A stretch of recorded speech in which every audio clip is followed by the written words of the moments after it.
नमो अरिहन्ताणं नमो सिद्धाणं नमो आयर्याणं नमो उज्जायाणं नमो लोये सव्वसाहूणं एषो पञ्चनमुक्कारो सब्बपावप्पणासनो मङ्गलाणं च सव्वेसिं पडमं हवै मङ्गलं मङ्गलं भगवान् वीरो मङ्गलं गौतमप्रभु मङ्गलं स्थूलभद्राद्या जैनधर्मोऽस्तु मङ्गलम् अज्ञानतिमिरान्धानां ज्ञानाञ्जनशलाकया नेत्र उन्मीलितं येन तस्मै श्रीगुरवे हे नमः। प्रभु आनंद दाता ज्ञान हमको दीजिए, शीघ्र सारे दुर्गुणों को दूर हमसे कीजिए।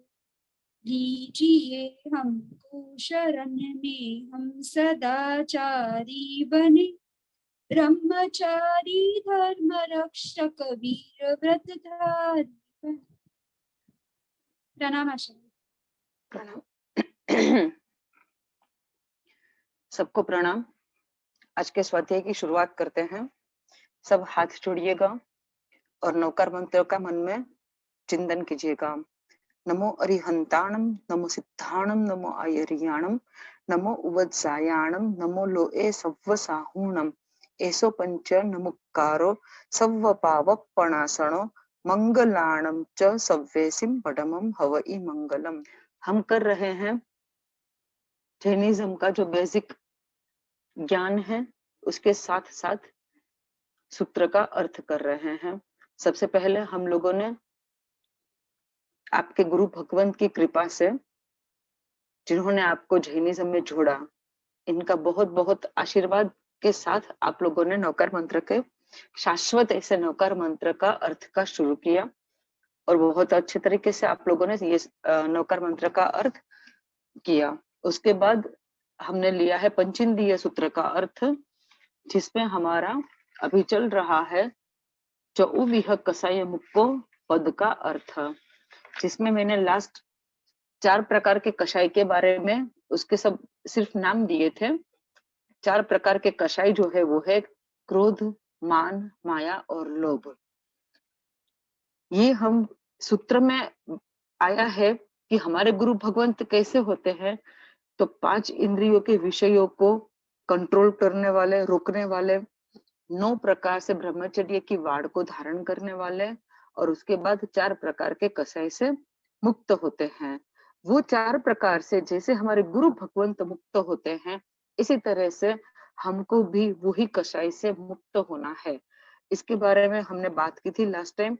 और स्पेशली सबसे पहला जो कषाय है क्रोध, उससे बचने के लिए कुछ उपाय बताए थे, और मैंने एक जस्ट होमवर्क भी दिया था कि परसों रात को हम लोग ने जब ये क्लास लिया था, तब से लेके कल की रात तक ये कषाय, क्रोध नाम का जो कषाय है, वो हम आपको और हमको भी सबको नहीं करना था।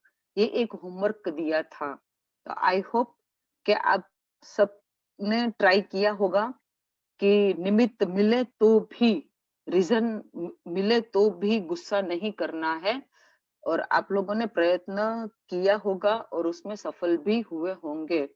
ऐसी अपेक्षा के साथ अब आगे में बढ़ते हैं।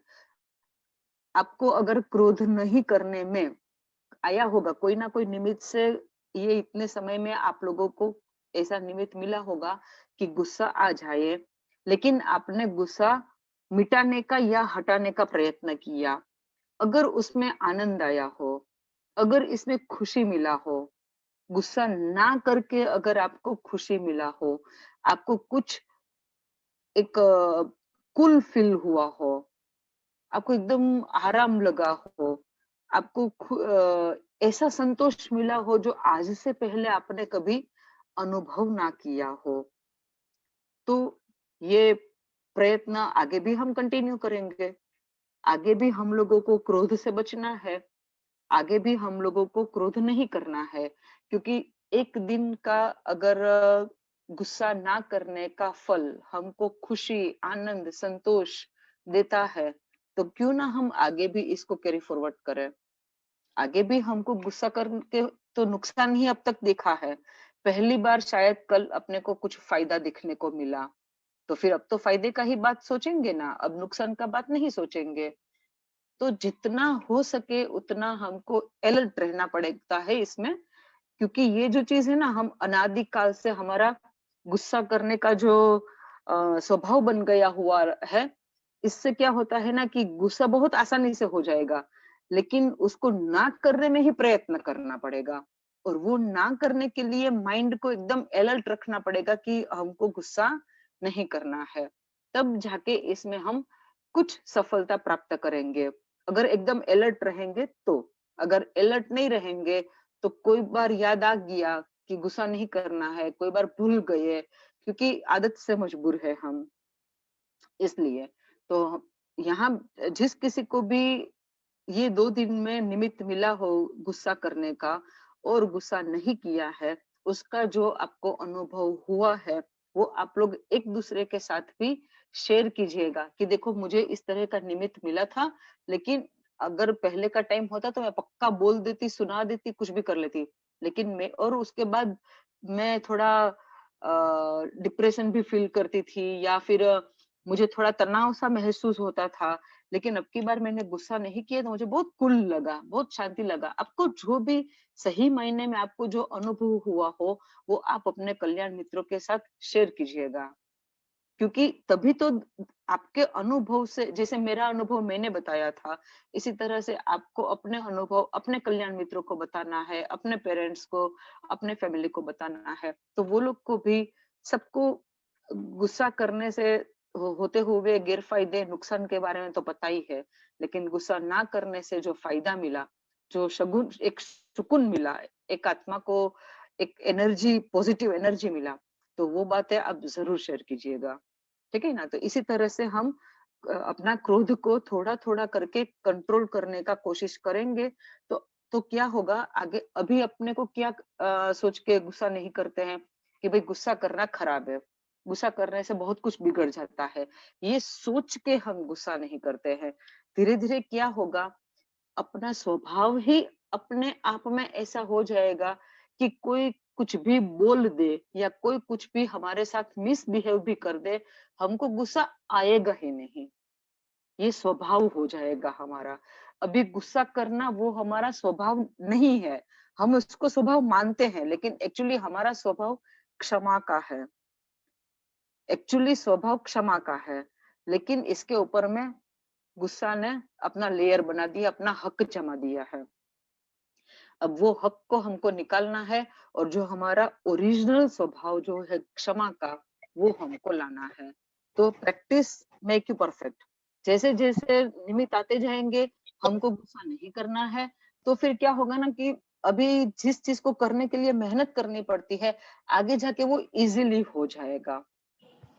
जैसे कि आप एक रोटी बनाने के लिए अगर आपको बोलेंगे, तो पहले आपको कितना ध्यान रखना पड़ता है, एक प्रॉपर सर्कल शेप में रोटी बनाना, हर पूरा लेयर उसका समान थिकनेस वाला हो, उसमें कितना मेहनत लगता है, आपको देखना भी पड़ता है। उस वक्त कोई आप कॉल रिसीव नहीं करोगे, कोई सोशल मीडिया भी यूज नहीं करोगे, किसी के साथ इवन बात करना भी नहीं पसंद करोगे, और देखोगे फिर हाथ में लेके भी देखोगे कि इधर से मोटा नहीं है ना, यहाँ से पतला नहीं है ना।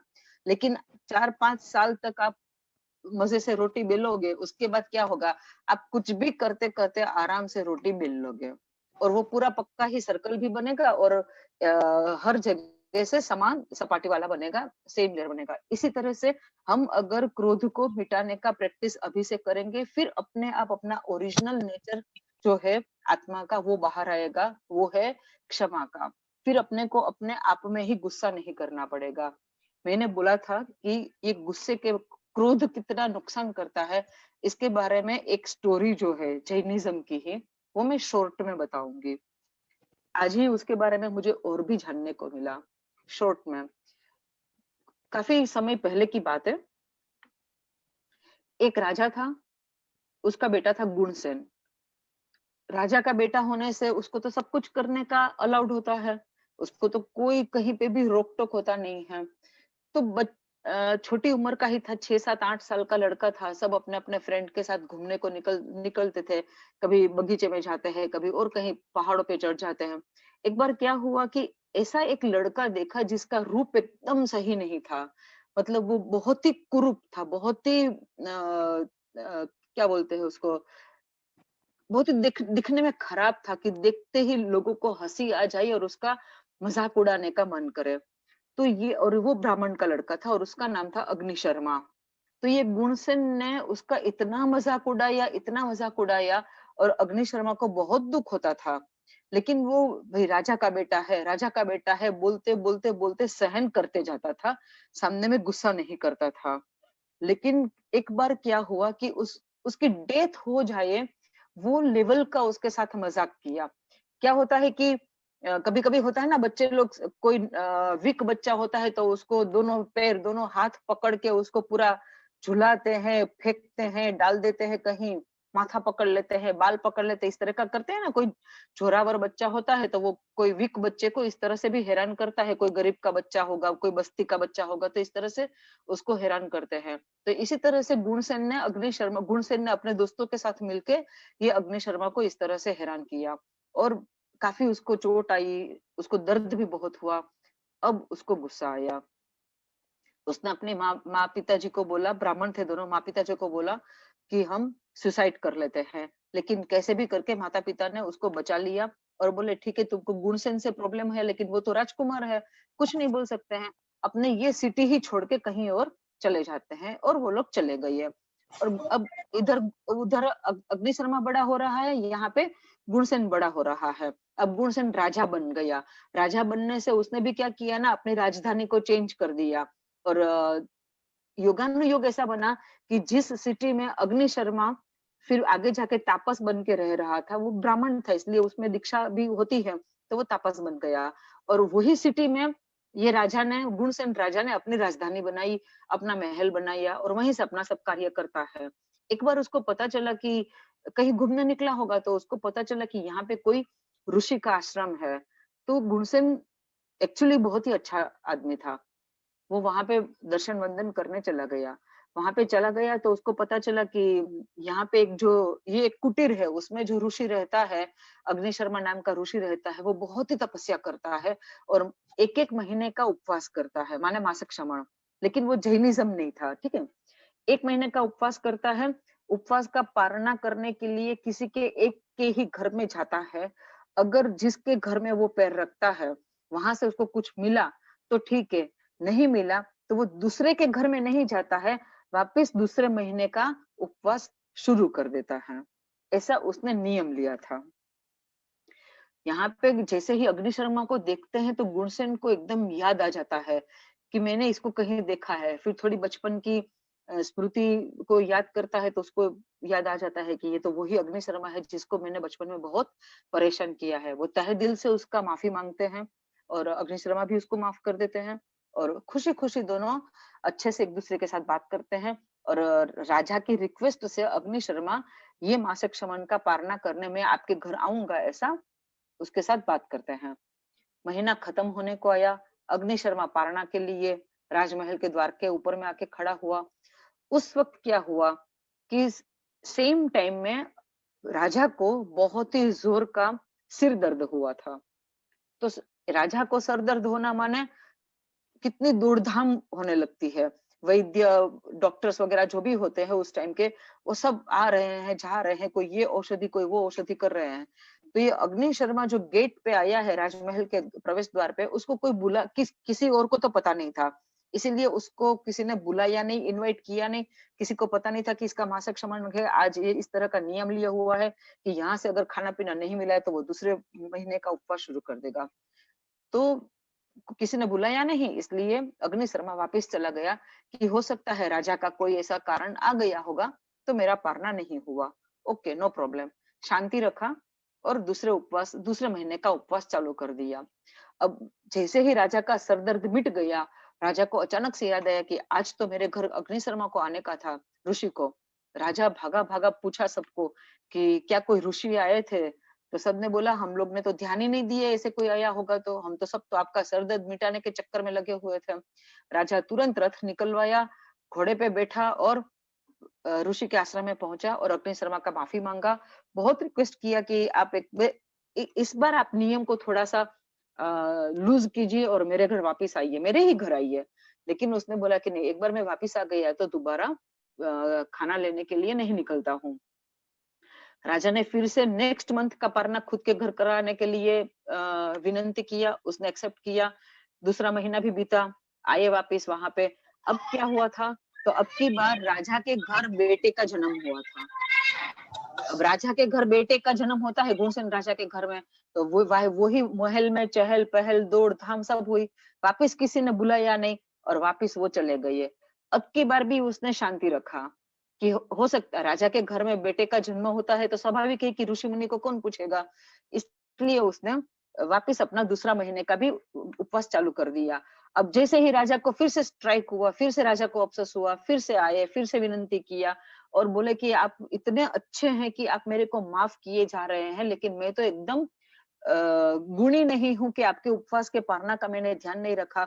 अब अगली बार आप जब आए और कुछ भी चल रहा हो राज का महल में, आप हमको बताइएगा, किसी ना किसी को इन्फॉर्म जरूर कीजिएगा और हमारे घर से पारना करके ही जाएगा। मैंने ये 3-3 महीने का उपवास करते हुए आपको मैं नहीं देख सकता हूँ।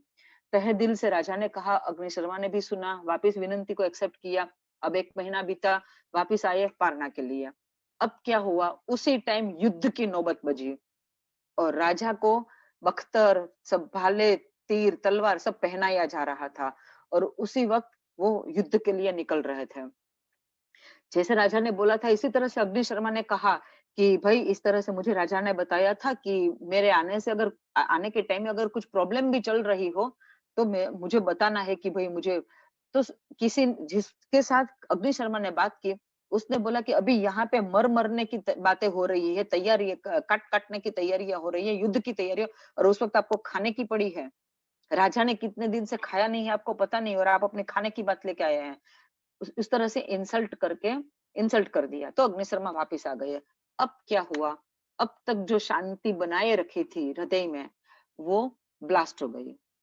अब जबरदस्त गुस्सा आया कि ये राजा बचपन में भी मेरे साथ ऐसे ही करते थे और अभी भी मेरे साथ यही कर रहे हैं, मुझे मजाक बना के रख दिया है।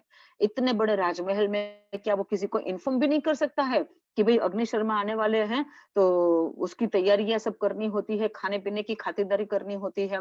ये जरूर मेरे साथ ये बदमाशी ही कर रहे हैं और मेरे को इग्नोर ही कर रहे हैं। इस तरह से अग्निशर्मा को बहुत ही ज्यादा गुस्सा आया और उसने इस गुस्से में क्या डिसीजन लिया। बोलते हैं ना कि कभी भी जब भी आपको गुस्सा आता हो, उस वक्त कोई डिसीजन ना लो, कोई डिसीजन अनाउंस ना करो। ये अग्निशर्मा ने क्या किया, एक तो खुद ने डिसीजन भी लिया और उसको पूरे आश्रम में जोर से उसने अनाउंस किया कि अब मैं पारणा करूंगा ही नहीं। लाइफ टाइम का अब मेरा उपवास माने मैं अब अनशन को स्वीकार करता हूँ और मेरी इस तपस्या का अगर कुछ भी फल हो तो मैं इस राजा की आत्मा को जन्म जन्म तक मारने वाला बनूं। ये 2 डिसीजन उसने भयंकर खराब लिया, भयंकर गुस्सा में लिया, क्रोध के आवेश में लिया। क्या 2 डिसीजन लिया कि एक तो अब मैं बिल्कुल खाना पीना खाऊंगा नहीं, माने अनशन करता हूँ। अब 3 महीने से तो खाया नहीं था और कितना महीना तक वो खाए पिए बिना जिंदा रह सकता है। तो उसने अनशन किया और मेरी इस तपस्या का कोई फल हो तो मैं कुछ शक्ति मेरे आत्मा में अगर आई हो तो मैं हर जन्म में ये गुणसेन को मारने वाला बनूं। ये क्रोध जो उसको आया, इसका परिणाम कितना खराब आया, ये अब आप देखिएगा।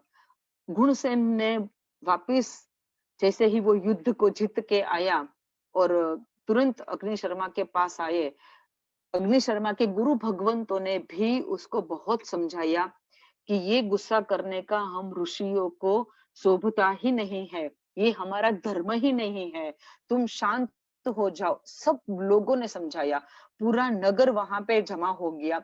सबने अग्निशर्मा को समझाया कि आप ऐसा कठिन ये मत डिसीजन लीजिए कि एक तो आप अभी कुछ खाएंगे नहीं, अनशन करेंगे और हर जन्म में इसके मारने वाले बनेंगे। आप ऋषि है, आपका तो क्षमा करने का बात होना चाहिए। आप कैसे इस तरह से इसके मारने वाले हत्यारे बन सकते हो। लेकिन अब अग्नि शर्मा ने कुछ नहीं सुना। ये परिस्थिति हमारे जीवन में भी आती है या आएगी कि जब हम गुस्से में होते हैं और कुछ अनाप शनाप बोल देते हैं, जाओ मैं खाना नहीं खाऊंगी, ये नहीं करूंगा, वो नहीं करूंगा।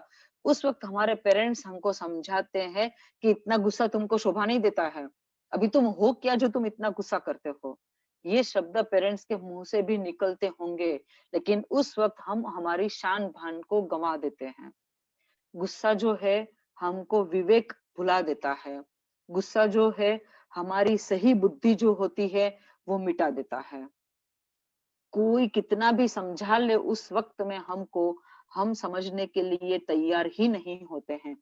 इसलिए हमको यहाँ पे, अगर जब भी हमारी जिंदगी में हमको एक एक्सट्रीम लेवल का अगर गुस्सा आता है, वो नहीं ना आए, इसलिए अभी से हमको जो थोड़ा थोड़ा भी गुस्सा आता है उसको कंट्रोल में करना है, ताकि गुस्सा का लेवल जो है वो बढ़े ही नहीं।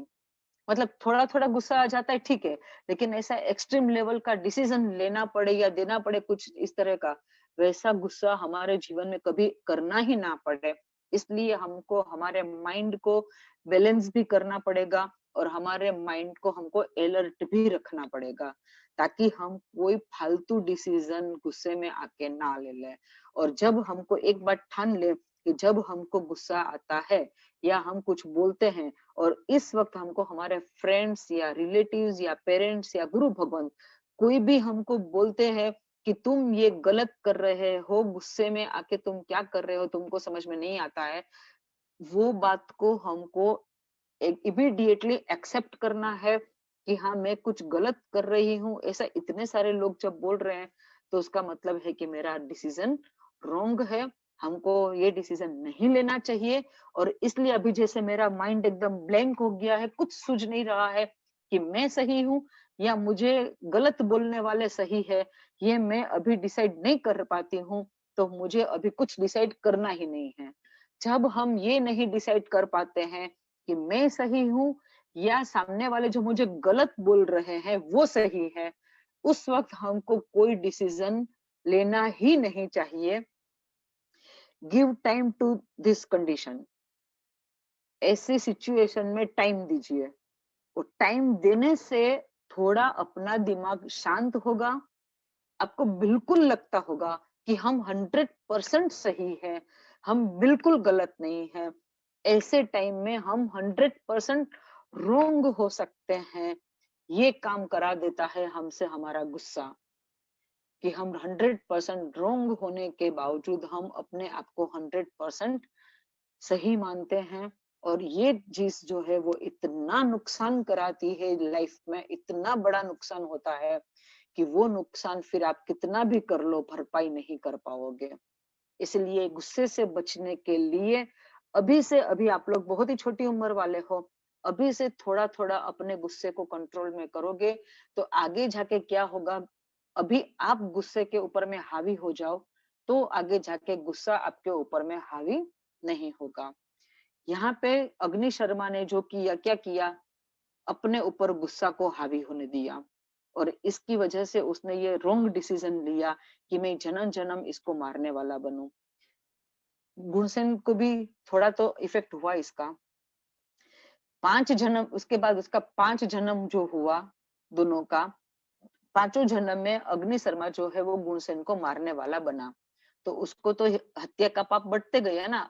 अब नेक्स्ट जन्म में उसको ये याद नहीं होता है कि मैं लास्ट जन्म का अग्नि शर्मा हूँ और ये गुणसेन है, वो याद नहीं होता है। लेकिन वो जो वैर पाल लिया था, अपने आत्मा में वैर का जो संस्कार उसने दृढ़ कर लिया था, इसकी वजह से क्या होता है कि जैसे ही वो दो आत्मा एक दूसरे के सामने आती है, वो वैर एकदम उत्पन्न होता है और वो अग्नि शर्मा की आत्मा जो होती है वो गुणसेन की आत्मा को मारने का कारण बन जाती है। हमारा भी ऐसे होता है कि हमारा कोई जन्म का, अभी आपको कोई एकदम नई व्यक्ति आपके सामने में आएगी ना, कभी कभी आप देखो भीड़ में चलते होंगे या ट्रेन से या बस से कहीं भी जाते होंगे, या भीड़ में हो आप मूवी देखने गए या उपाश्रय में आए या दर्शन, आपको किसी को देख के, आप पहली बार ही शायद, आपका कोई कांटेक्ट नहीं है उसके साथ, कोई रिलेशन नहीं है, लेकिन फिर भी उसके प्रति कुछ ना कुछ मन में द्वेष आएगा, कुछ ना कुछ नेगेटिव भाव आएगा। ये क्या है, ये पूर्व जन्मों का उसके साथ का ऐसा कोई वैर वाला रिलेशन है। इसलिए बिना पहचाने, बिना कोई रिलेशन किए जिस व्यक्ति के साथ अपने को द्वेष का भाव आता है, वहां समझ लेना कि पूर्व जन्म में इसके साथ मेरा कुछ ना कुछ गलत ये हुआ होगा, और इसीलिए मुझे हृदय से मैं उस आत्मा का मिच्छामि दुक्कडम कर लेती हूँ, सॉरी बोल लेती हूँ, माफी मांग लेती हूँ, ताकि आगे वैर की कोई परंपरा हम दोनों के बीच में ना बने। ऐसा होता है, काफी बार होता है। आप मार्क कीजिएगा कि जब भी आप भीड़ में हो और आपको कोई किसी व्यक्ति के साथ आपको दुर्भाव हो जाता है, मन में एक चिड़चिड़ापन आता है उसको देख के, तो वो पूर्व जन्म का कोई ना कोई उसके साथ ऐसा रिलेशन बना होगा जो हमको आगे कैरी फॉरवर्ड नहीं करना है, उसको वहीं पे ब्रेक करना है। इसलिए उसको देख के तो मिच्छामि दुक्कडम देने नहीं जाएंगे, लेकिन अपनी आत्मा से उस आत्मा का हम मिच्छामि दुक्कडम परमात्मा की साक्षी में, गुरु की साक्षी में कर लेंगे। अब यहाँ पे ये इसका क्या हुआ, अग्नि शर्मा का 5 भाव के बाद गुणसेन की आत्मा को धर्म की प्राप्ति हुई, और गुणसेन जो है वो सही मायने में गुण वाला बना। गुणसेन की आत्मा 5 भाव के बाद सही मायने में गुण वाला बना। 8वें भाव में तक में उसकी आत्मा इतनी ऊपर आ चुकी थी, उतने उसमें गुण आ चुके थे, उसके कर्मों की उतनी निर्जरा हो चुकी थी। 6ठे जन्म में भी अग्नि शर्मा ने उनको मारा, 7वें जन्म में भी मारा, 8वें जन्म में भी मारा, अब 9वां जन्म आया। अब 9वां जन्म में गुणसेन का नाम है समरादित्य। अब समरादित्य राजा जो थे, उनको धर्म का इतना जोरदार आलंबन मिला कि वैराग्य की प्राप्ति हुई, दीक्षा ली, 4 घाती कर्मों का क्षय करके उन्होंने केवल ज्ञान को प्राप्त किया। अब जब उन्होंने केवल ज्ञान को प्राप्त किया, तो तो पूछते हैं, जब केवली भगवंत देशना देते हैं, तो कोई ना कोई कुछ पूछते भी हैं। तो इस तरह से किसी राजा ने पूछा कि आपका आपके आपके कितने बहू हुए? तो गुणसेन का जो आत्मा था समरादित्य, उन्होंने बोला मेरा ये 9वां भाव है। तो उन्होंने पूछा कि आपके साथ कोई ऐसा जीव है जो अभी भी आपके साथ हो? तब उन्होंने अग्नि शर्मा की बात बताई। अग्नि शर्मा और गुणसेन का जो भाव परंपरा का जो वैर परंपरा चल रहा था वो बताया। तब ये वेलंधर राजा जो पूछ रहे थे केवली भगवान समरादित्य को, गुणसेन की आत्मा को, उन्होंने पूछा कि अग्नि शर्मा भव्य जीव है कि अभव्य जीव है? मतलब कि अग्नि शर्मा का मोक्ष होगा कि नहीं होगा? तो गुणसेन ने बताया, समरादित्य केवली भगवंत ने बताया, है भव्य जीव, अग्नि शर्मा है भव्य जीव, उसका मोक्ष होगा, लेकिन कब होगा? इसके लिए मैं आपको, आप लोगों को शायद पता नहीं होगा, मैं एक समय का आपको एक स्वरूप बताती हूँ जो हमारे शास्त्र में आते हैं, कि जैसे आदिनाथ भगवान का आयुष्य कितना था? 84 लाख पूर्व, ठीक है ना? आदिनाथ भगवान का आयुष्य था 84 लाख पूर्व। अब 84 लाख पूर्व माने 1 पूर्व, 2 पूर्व, 3 पूर्व, 4 पूर्व, इस तरह से 84 लाख पूर्व हुआ। लेकिन एक पूर्व में कितने वर्ष हैं? तो 70560 अबज, 70560 अबज वर्ष इज इक्वल टू ओनली 1 पूर्व। समझ में आया कितने ज्यादा वर्ष? 70,560 अबज वर्ष इज इक्वल टू 1 पूर्व। अब आदिनाथ भगवान का आयुष्य है 84 लाख पूर्व। तो अभी खाली लाख में पहुंचे हैं, 1 करोड़ में नहीं पहुंचे हैं। ऐसे 1 करोड़ पूर्व भी आएगा, इसी तरह से 1 करोड़ इंटू 1 करोड़ पूर्व भी आएगा। इस तरह से 10 कोड़ा कोड़ी पूर्व उस इज इक्वल टू 1 सागरोपम। अब 10 कोड़ा कोड़ी सागरोपम इज इक्वल टू 1 अवसर्पिणी काल, और 10 कोड़ा कोड़ी सागरोपम इज इक्वल टू 1 उत्सर्पिणी काल। आई मीन 20 कोड़ा कोड़ी सागरोपम इज इक्वल टू 1 काल चक्र। ऐसे कितने काल चक्र के बाद ये अग्नि शर्मा का मोक्ष होगा? असंख्याता, मतलब अनकाउंटेबल, अनकाउंटेबल काल चक्र के बाद अग्नि शर्मा का मोक्ष होगा। सोचिए, खाली क्रोध का परिणाम ये आया। क्रोध में, क्रोध के आवेश में अग्नि शर्मा ने जो नियाणु बांधा, निर्णय लिया कि मैं भौ भौ गुणसेन को मारने वाला बनूं, ये क्रोध का खतरनाक परिणाम उसको कितने जन्मों तक संसार में दुख के सागर में धकेलता है, नारकियों में भी जाता है, तिर्यंचों में भी जाता है, उसकी आत्मा निगोद में भी चली गई है। तो इस तरह से क्रोध का ये एग्जाम्पल, इसके जो बहुत ही खराब उसके परिणाम है, वो मुझे आपको बताने थे। इसलिए मैंने बोला था कि एक छोटी सी स्टोरी में मैं आपको क्रोध के परिणामों को बताना चाहूंगी। ये छोटी सी स्टोरी थी अग्नि शर्मा और गुणसेन की। आप लोगों को शायद इसका इंग्लिश में पीडीएफ है, समरादित्य केवली बोल के, शायद है, उसको पढ़िएगा। ये एक खाली आपको क्रोध से नहीं बचाएगा। जिस किसी को भी अपनी आत्मा का उद्धार करने में इंटरेस्ट है, जिस किसी को भी मोक्ष में जाने की इच्छा है, ये अगर आप समरादित्य केवली भी पढ़ोगे, ये भी एक आलम्बन है बहुत ही अच्छा, जो खाली क्रोध को अपने को नहीं कंट्रोल में करेगा, लेकिन हमारी पूरी आत्मा जो विपरीत दिशा में चली गई है, उसको अपनी ओरिजिनल दिशा में, ओरिजिनल दशा में, ओरिजिनल परिस्थिति में आत्मा को लाने के लिए बहुत ही बड़ा जबरदस्त आलम्बन है अग्नि शर्मा और गुणसेन की कथा। तो क्रोध के बारे में अपना इतना बात हुआ। अब आगे लेते हैं। क्रोध के बाद जो दूसरा कषाय आता है वो है मान। मान माने अभिमान, अहंकार, प्राउड। अब ये भी, इसकी वजह से भी हम संसार में घूमते ही रहते हैं, हमारा मोक्ष नहीं होता है। इतना सा भी मान होने से हमारा संसार का परिभ्रमण चलता ही रहता है। मान माने अभिमान। कुछ 7-8 चीजें हैं जिसको बताई गई है सूत्रों में कि इसका हमको अभिमान होता है। क्या क्या चीज का अभिमान हमको हो सकता है? तो एक होता है जाति का अभिमान हो सकता है, हमको अपनी जाति के ऊपर में गर्व होता है। कैसे? हम मनुष्य हैं। अब आप कुत्ता या कॉकरोच वगैरह है, छिपकली है, ऐसे जो भी फोक्स है, वो सब जो एनिमल्स है, चिटियां है, ये दिमक होती है, वो सब के बारे में आप अपने अपने मन में कितनी नफरत होती है? होती है ना? तो हमको अपनी जाति का ये आ गया प्राउड कि हम पंचेंद्रिय है, मनुष्य है, तुम्हारी क्या विसात। इसीलिए हम पंप मार देते हैं और मार देते हैं उन लोगों को। कुत्तों को भी हम कुछ गिनते हैं? कुत्ते की आत्मा और हमारी आत्मा, उसमें भी कोई दिखने में सुंदर ना हो, कुत्ता कोई भौंकता हो, स्ट्रिक्ट वाला कुत्ता हो, इसके प्रति तो हमारा बिल्कुल ही प्यार नहीं होता है। हाँ, एकदम फर वाला हो, दिखने में मस्त हो, अपने घर में आप उसको जिसको रख सकते हो, जो मतलब एकदम क्यूट लगते हो दिखने में, ऐसे कुत्तों से अपने को प्यार होता है। लेकिन जो कद्रूपा हो, जो स्ट्रिक्ट का कुत्ता हो, इसके ऊपर में हमको कभी प्यार आता है? नहीं आता है। क्यों नहीं आता है? क्योंकि यहाँ पे अपने अंदर में एक प्रकार से ना नेचुरली जैसे कि भरी पड़ी हुई है अभिमान की बात, कि हम पंचेंद्रिय है, हम मनुष्य है, हम ह्यूमन बीइंग है, इसका हम लोगों को गर्व होता है, अभिमान होता है। इसीलिए हम हमारे से नीची जाति वालों को दोनों तरीके से, हम मनुष्य में भी हम अपने जैसे, हम ये ऊंचे कुल वाले हैं, ऊंचे गोत्र वाले हैं, इस पर हम किस परिवार से हैं। तुमने कभी, जैसे होता है ना, जैसे एक जस्ट एग्जाम्पल, अरे आपने सुराना परिवार का कभी नाम सुना है? हम सुराना परिवार की बेटी हैं। तो ये भी एक प्रकार का अपना अभिमान ही हो गया हमारी जाति के प्रति। तो हम हमारे अभिमान में क्या करते हैं, हम किसी को भी अपने से ज्यादा अच्छे या गुणवान नहीं मान सकते हैं।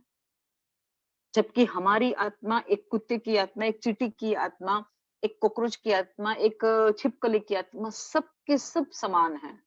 सब समान है, हमारी आत्मा में और उनकी आत्मा में कोई फर्क नहीं है। लेकिन फिर भी हमको ये जाति का अभिमान है। उसके बाद हमको होता है अपने रूप का अभिमान। अगर हम दिखने में अच्छे हैं, तो सामने में अगर कोई कद्रूपी चीज या व्यक्ति या कोई और जीव आ जाता है, तो हमको वो अच्छा नहीं लगता है। हमको वो, सबसे पहले हमारी आंख जो है ना, वो रूप को ही देखती है। जैसे ही रूप अच्छा है, चलो अच्छा है, इनके साथ अपने को पटेगा, ये आ जाता है। तो ये अपना रूप का भी अभिमान है, खुद का भी अभिमान, और जो रूप पाया है हमने जिस वजह से, उसका भी हमको अभिमान होता है। इस तरह से ज्ञान का भी अभिमान होता है। भाई आपको कुछ ज्यादा आता है या ज्यादा आप पढ़े हुए हो, तो आपसे नीचे लेवल के जो पढ़ने वाले हो, उसको आप कुछ गिनोगे ही नहीं। उस आपके लिए वो कुछ नहीं है। तुमको इतना भी नहीं आता है। ये बात आ जाती है अपने बोलने में, बोलचाल के व्यवहार में। ये तुमको इसको तो कुछ भी नहीं आता है, ये आ जाता है, बहुत बार आ जाता है। ये चीज बताती है कि हमको हमारे ज्ञान का अभिमान है। उसके बाद आता है हमारे पास जो संपत्ति है, ऐश्वर्य है जो हमारा, उसका भी हमको अभिमान होता है, और इसीलिए हम गरीबों को धिक्कारते हैं।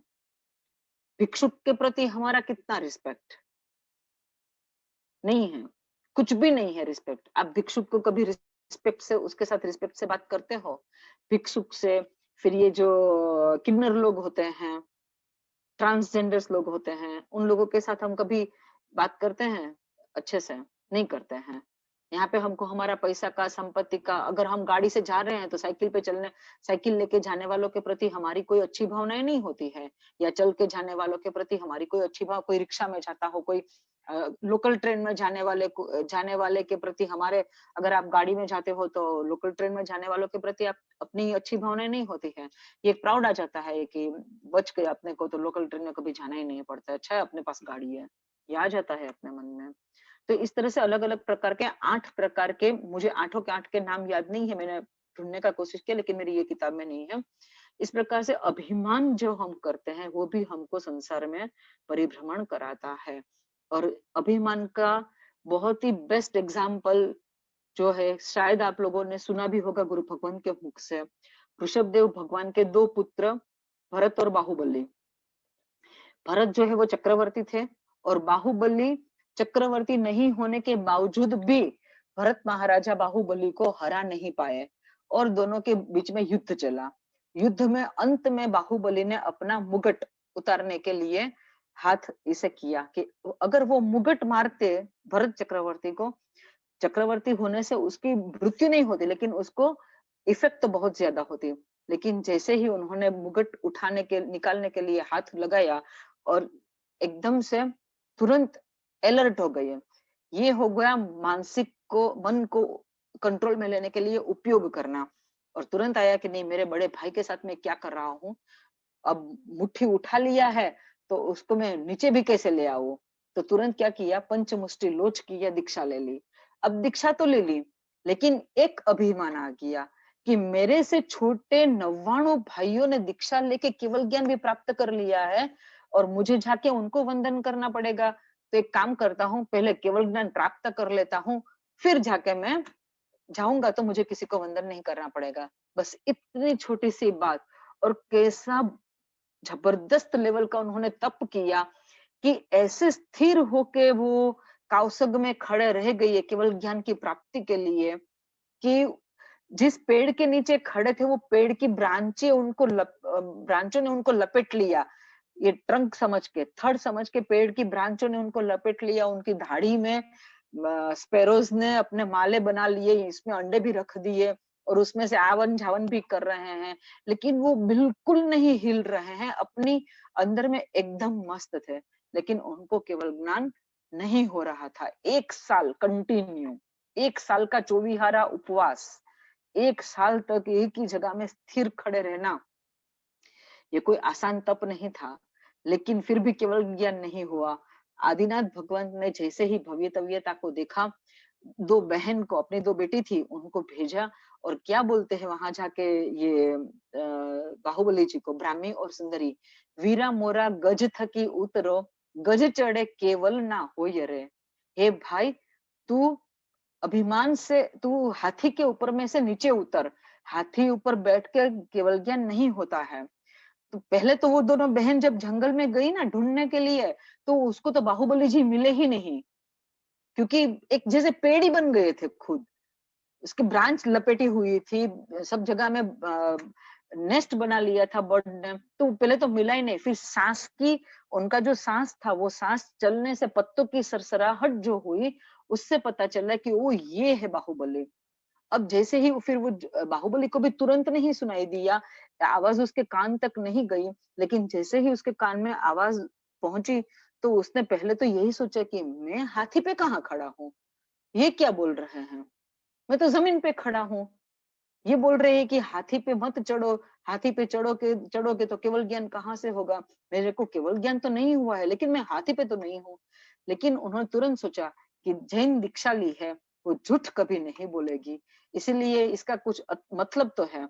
और जैसे ही मतलब सोचा, पता चला कि हाँ, मैं हाथी क्यों बोल रही है, क्योंकि मैं अभिमान रूपी हाथी के ऊपर में बैठा हुआ हूँ, इसलिए मुझे केवल ज्ञान नहीं हो रहा है। कैसे होगा? कषाय तो है ही, कषाय होने से केवल ज्ञान नहीं होता है। जैसे ही उन्होंने, नहीं, मैं पहले मेरे नवाणु भाई को मिच्छामि दुक्कडम कर लूं, कि मैंने उनकी आशातना की, वो केवली भगवंत है, उनको वंदन ना करने का मैंने मन में सोचा, वो मैंने आशातना की है, सबसे पहले जाके मैं उनको मिच्छामि दुक्कडम दूं, उसके बाद मैं कुछ सोचूंगा। जैसे ही एक पैर ही उठाते हैं ये भावना से, उसी वक्त केवल ज्ञान होता है। तो अभिमान कितना बड़ा नुकसान कराता है, ये बाहुबली जी की वार्ता से हम अच्छे से जान सकते हैं। और अभिमान ऐसा चीज है, जैसे आप क्रोध करोगे तो लोगों को पता चलेगा, आपको भी पता चलेगा कि आप गुस्सा कर रहे हो, है ना? खुद गुस्सा करते हैं तब खुद को भी पता होता है, और जिसके ऊपर में गुस्सा करते हैं उसको भी पता होता है कि ये मेरे पे ऊपर में गुस्सा कर रहे हैं। लेकिन अभिमान ऐसी चीज है जो आदमी खुद नहीं जानता है कि मैं अभिमानी हूँ, लोग जानते हैं कि ये आदमी अभिमानी है। आपने कभी किसी को, कोई भी होगा, आप खुद को भी ऑब्जर्व कीजिए, आप ये बोल सकते हो कि हाँ, मैं क्रोधी हूँ, हाँ, मैं थोड़ा लोभ भी करती हूँ, मुझे नहीं अच्छा लगता सबको मेरी वस्तु ये सामान दे देना, मैं लोभ भी करती हूँ। लेकिन आप कभी ये नहीं तय कर पाओगे, आप नहीं कभी बोल पाओगे कि आप अभिमानी हो। हम अभिमानी है ऐसा हम नहीं बोल सकते हैं, क्योंकि अभिमान ही रोकता है हमको ये बोलने के लिए कि हम अभिमानी हैं, है ना? अभिमान ही रोकता है, हम एक्सेप्ट ही नहीं कर पाते हैं। लोग बोलते हैं हमारे लिए, और लोग बोलते हैं कि ये बहुत प्राउडी है। तुमको पता है इसको इसको किस चीज का घमंड है, पता नहीं, लेकिन अपने आप को क्या समझते हैं। ये सब बातें हमारी पीठ पीछे होती हैं, लेकिन हमको कोई हमारे मुंह पे भी अगर बोल दे कि तुम में कितना घमंड है, तब भी हम अगर एक्सेप्ट नहीं करते हैं, उसका मतलब ये है कि हम में घमंड है। अगर हम एक्सेप्ट करते हैं कि आपको लगता है मैं घमंडी हूँ, तो मुझे अपने आप को सुधारना है। अगर हम एक्सेप्ट करते हैं, तो उसका मतलब कि हम में अगर घमंड होगा, किसी ने देखा होगा, लेकिन अब मुझे वो निकालना है। तो हमारी घमंड की तीव्रता कम हो जाती है वहां पे। लेकिन हमको कोई बोले कि तुम घमंडी हो, और अगर हम एक्सेप्ट ना करें कि हम घमंडी है, तो समझना कि हमारा पक्का घमंड है ही। और ये घमंड की वजह से क्या नुकसान होता है, हमारी कोई कद्र नहीं करता है, हमारे साथ कोई रिलेशन बनाना नहीं चाहता है, हमारे आसपास कोई फरकता नहीं है, हमारे साथ बात करने के लिए भी कोई सामने से नहीं आता है।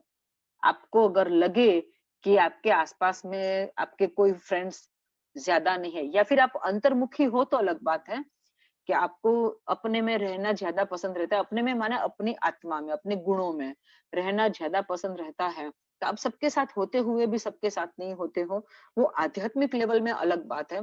लेकिन नॉर्मल व्यवहार की जिंदगी में, रूटीन लाइफ में, अगर हम अकेले हैं, हर जगह में कहीं पे भी हम किसी के साथ मिक्स नहीं हो सकते हैं, तो हमको समझना चाहिए कि हम में घमंड है। और ये घमंड को भी तोड़ना ही पड़ेगा, और सोचना पड़ेगा पहले कि क्या हमको किसी भी चीज का घमंड है, और हम में घमंड है कि नहीं है, ये कैसे, किस चीज से पता चलेगा, किस प्रकार से पता चलेगा। अगर हमको गुस्सा आता है, तो उसका मतलब है हम में घमंड है। घमंड माने अहंकार, अभिमान, मद, सब कुछ बोल सकते हैं। अभिमान होने से क्या होता है, हमारी हमारे लेवल में हम किसी को समझते ही नहीं है। इसीलिए जब कोई ऐसी सिचुएशन सामने आती है, हमारा गुस्सा फूट पड़ता है, हम गुस्सा करने लगते हैं। तो हमको अगर बार बार गुस्सा आता है, तो इसका मतलब यही है कि हमारा अहंकार जो है वो नहीं पोषाता है, जहाँ पे वहां पे हमको गुस्सा आ जाता है। और इसीलिए ये चीज को अच्छे से मतलब नोट करके रखिए कि अगर गुस्सा आता है, तो उसका मतलब है हम में अभिमान है। तो गुस्से से भी बचना है, और अभिमान से भी बचना है, अपने आप को बचाना है। अगर आत्मिक गुणों को प्राप्त करना है, अगर हमको जैनिज्म हमको सर्वश्रेष्ठ लगता है, अगर हमको जैनिज्म को एक्सेप्ट करना है, अगर हमको हमारे अरिहंत परमात्मा के ऊपर में विश्वास है, संपूर्ण श्रद्धा है, उनके एक एक वचन के ऊपर में हम पूरा विश्वास कर सकते हैं। हाँ, जहाँ डाउट हो वहां पे जरूर आप क्लियर करो, लेकिन परमात्मा के वचन गलत है ऐसा तो हम कभी सपने में भी नहीं सोचना चाहिए हमको। तो परमात्मा की हर बात को हम एज इट इज अगर एक्सेप्ट करते हैं, और परमात्मा ने ये बताया है कि ये जो 4 कषाय है वो हमारा संसार का परिभ्रमण बढ़ा देता है, हमसे मोक्ष बहुत दूर कर लेता है। जैसे अग्नि शर्मा से कितना दूर हो गया मोक्ष, असंख्याते काल चक्र। माने इतनी दया आ जाती है अपने मन में अग्नि शर्मा के प्रति। कभी कभी ना हमको जब बहुत ज्यादा गुस्सा आ जाता है ना, तो हमको खुद को सोचना पड़ता है कहीं हम अग्नि शर्मा का जीव तो नहीं है ना, क्योंकि वो लेवल का गुस्सा हमको नहीं करना है। फिर मन में थोड़ा आश्वासन आ जाता है कि नहीं नहीं ऐसा होता तो अभी हमारा ये हाल भी ना होता, हमको इतना धर्म भी नहीं मिला होता, हमको धर्म अच्छा भी नहीं लगता होता। खुद को ऑब्जर्व करना बहुत जरूरी है।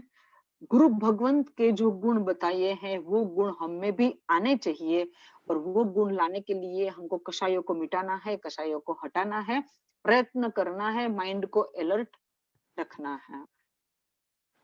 ठीक है, जिनाज्ञा विरुद्ध कुछ भी कहा गया हो तो त्रिविधे त्रिविधे भिक्षामि दुर्गटम। किसी कोई हाँ, आप लोग सब अपना जो गुस्सा मिटाने में आपको जो अच्छा लगा वो आपका अनुभव श्योरली शेयर कीजिएगा अपने फ्रेंड्स के साथ, पेरेंट्स के साथ, रिलेटिव्स के साथ, ताकि उन लोगों को भी एक अच्छा, आप लोग से भी एक अच्छा सुनने को मिला, वो भी उन लोगों के लिए भी बहुत खुशी की बात होगी। और किसी को कोई क्वेश्चन हो तो आप पूछ सकते हो, नहीं तो क्लास मांग क्लिक करते हैं। प्रणाम सबको, प्रणाम सब शाखा में प्रणाम। सर्वथा सहु सुखी थाओ, पाप ना कोई आचरो, राग द्वेष ति मुक्त थईने, मोक्ष सुख सहु जगवरो। सर्व मंगल मांगल्यम सर्व कल्याण कारणम, प्रधानम सर्वधर्माणाम, जैनम जयति शासनम।